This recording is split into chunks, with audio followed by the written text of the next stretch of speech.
effort. I truly would like to thank them for all the support that they have helped me with in Senate Bill 89. First, I am honored to introduce Dr. Elizabeth Lenz.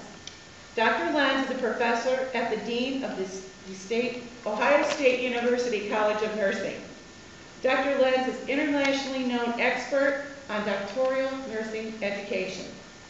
She works extensively in the research area of health and families, which includes specializations such as parenting, maternal health, and the impact of major illnesses.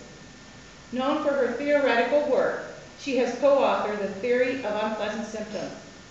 Please welcome from the Ohio State University College of Nursing, Dr. Elizabeth Lenz.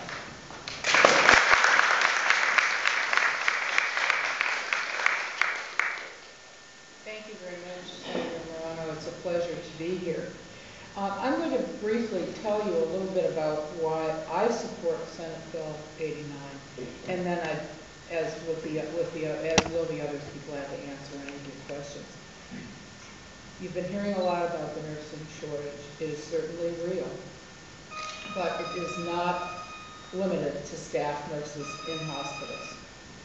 There's also a shortage of advanced practice nurses, that is, nurse practitioners, nurse midwives, clinical nurse specialists, and nurse anesthetists. That shortage is very much worsening and becoming more severe as the demand for those advanced practice nurses is escalating.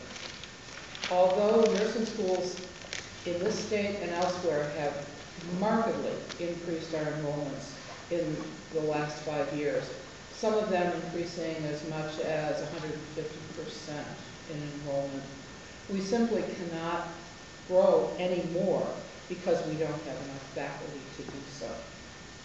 Many of our faculty are going to be retiring in the next 5 years. It's kind of a frightening percentage. It's probably over 40%.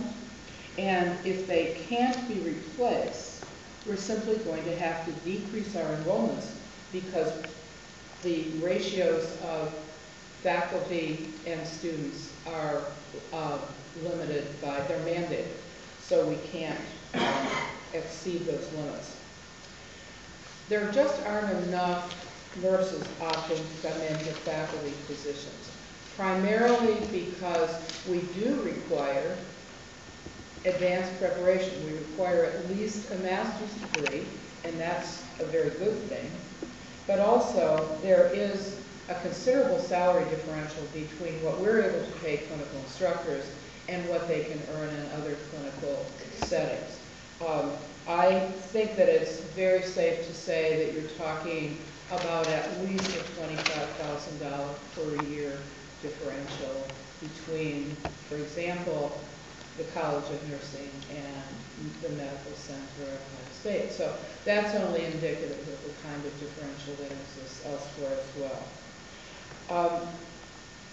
The ability for them to secure loans from the Nurse Education Assistance Fund is just tremendously important as an incentive to encourage nurses to go back to school, continue their education, and then take faculty positions. So it's a tremendous help, and I'm delighted with the Senate Bill 89 plan to reallocate some of those funds so that they can be directed toward the areas of most need. And hopefully faculty preparation would be one of those very important needs. We simply cannot grow our programs or even maintain them without that help.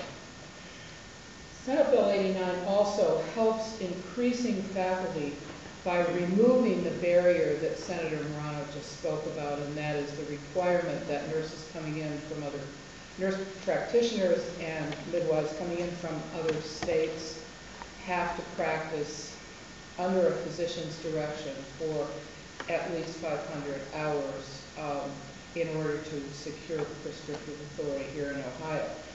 That's regardless of the amount of experience that they've had elsewhere. And it's really disheartening to people that we're trying to recruit as faculty who are tremendously experienced. They've been practicing in the military, or they've been practicing in other states, and then they learn that when they come to Ohio, even though they were very senior people and well-respected and practicing without flaw, they have to go back to repeating that preparation. This bill removes that impediment, and I think it's going to be very helpful to us for recruiting faculty.